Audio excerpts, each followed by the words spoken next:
So ito mga kabes, nandun si Wa, maghahantay na tayo ng ano, bibo-bibo. Kasi may gagawin pa ng paraan. Tagariman, abay. Han, kitain dia ta. Dato brak. Gagawa ng paraan yun. Baka ikan o ano. So, magsimula na magluto. May tanong kasi. Ni? Opo. Apay na tay? Pagit lang. Ay, akala ko. Grabo. Grabo. Anong grabo? Grabo, sinabi ko kasi. Ya? At tita Kengkeng. Dawa kasi ba yung nagtulong. Tinulungan niya yung isa. Tapos,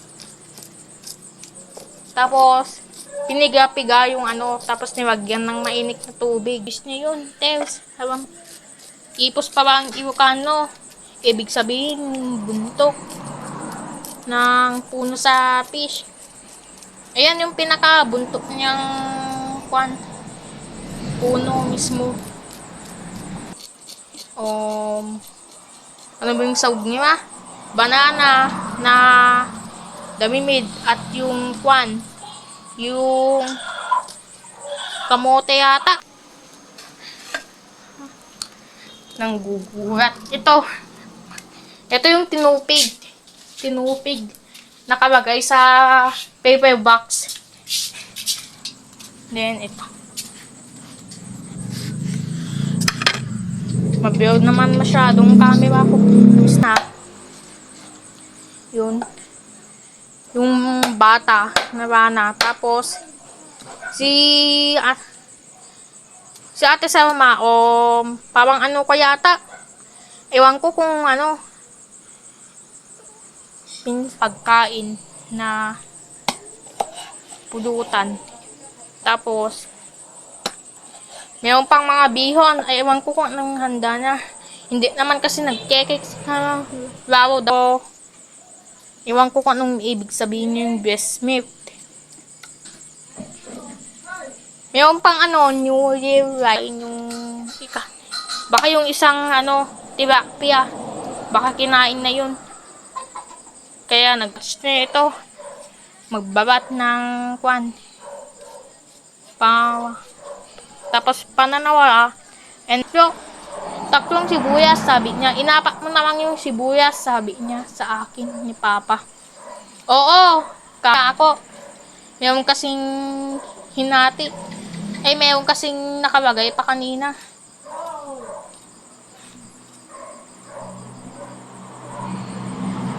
And then, ginger na second batch niya. And then, ito yung una pa. Nag-vlog naman tayo ng arrival ni Kim Soo-hyun. Pumunta dun sa Bangkok Island, sa capital ng building. Ayan, sukan ng ikan. Kakain yung pusa. Sukan ng ikan. Dediretso. Diba? Pasensya na lang para sabi niyang gawin niya. Diba, nagdediretso na dyan, konti. Magdediretso naman para kumain yung pusa.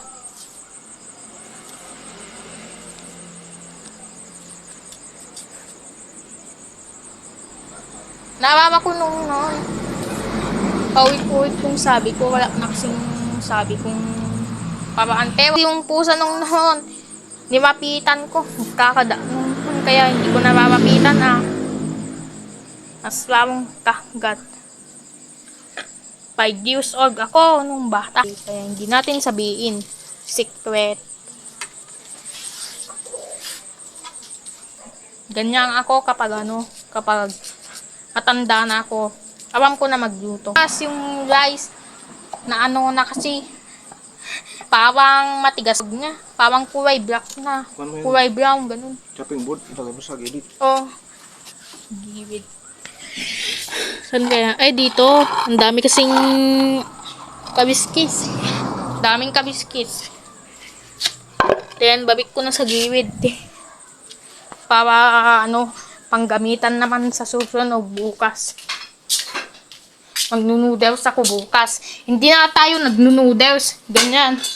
Para maganda ang weight ko. Oh, dami na pa rin. Itabi ko na. Tabi ko na, no. Pawang shower na agad. Diba? Pawang shower na. Diba na kasi yung gripo.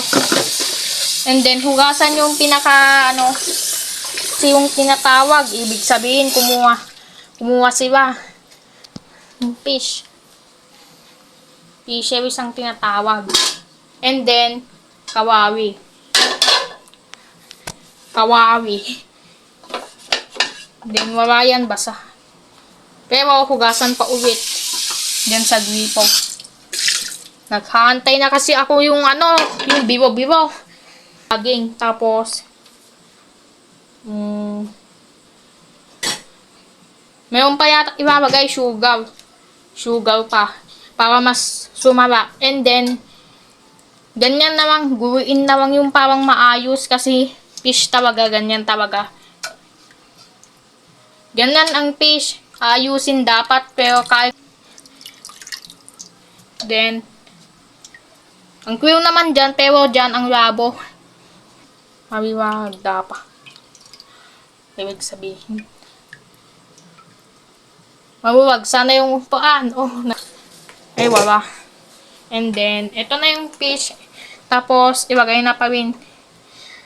Ayan. And then, pag hiwalay niya itong pero naghahalo na pa rin. Nagmix na. Ng lamig. Kaba ko kumain. Malamig pa ba to? Hindi pa nakaluto. Kamatis.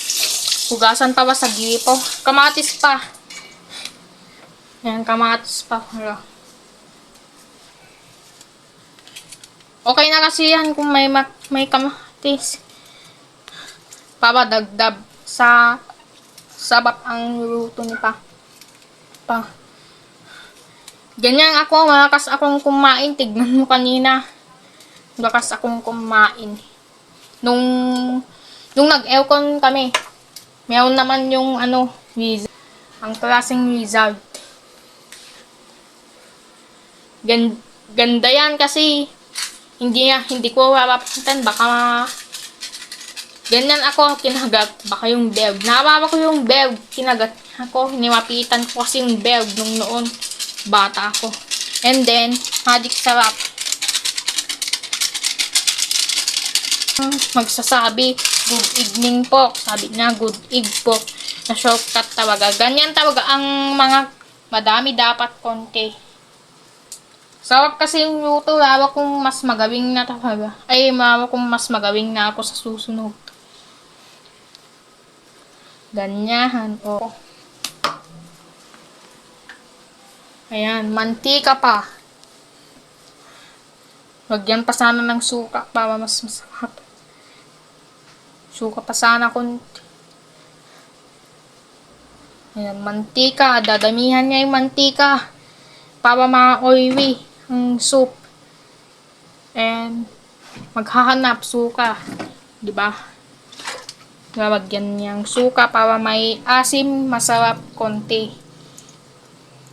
O may asim lang talaga.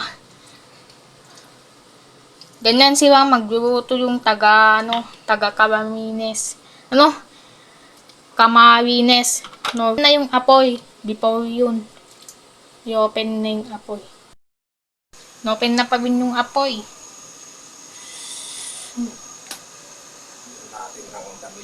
Damilig. Masarap yan. Sarap, no? Oo, masarap kapag lagyan mo pang damilig. Sarap siguro to. Oo, masarap. Masarap lagyan. At tumamis pa konti-konti. Sweet and sour. No. Sweet and sour. SWEETAND. For example, nag-story sana si mama kung nawala. Hindi naman na direct pero nawala na. Yung mga story ang dadami. Ang dami na kasing in-story pero mawawala agad ang story. Lagyan pa ng asin. Kulang pa konti yung asin niya. Mismo. Takpan natin. Ayan.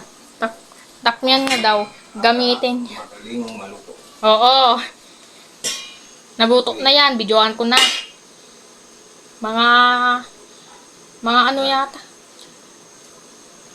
10 minutes yata. O wala pa. Baka 5 minutes. Naluto na agad. Ang dawiwang. Ganun lang kadawi ang luto ni Papa. Na recipe. Ikan. Ikan soup. Daming ilagay. So, buksan ko itong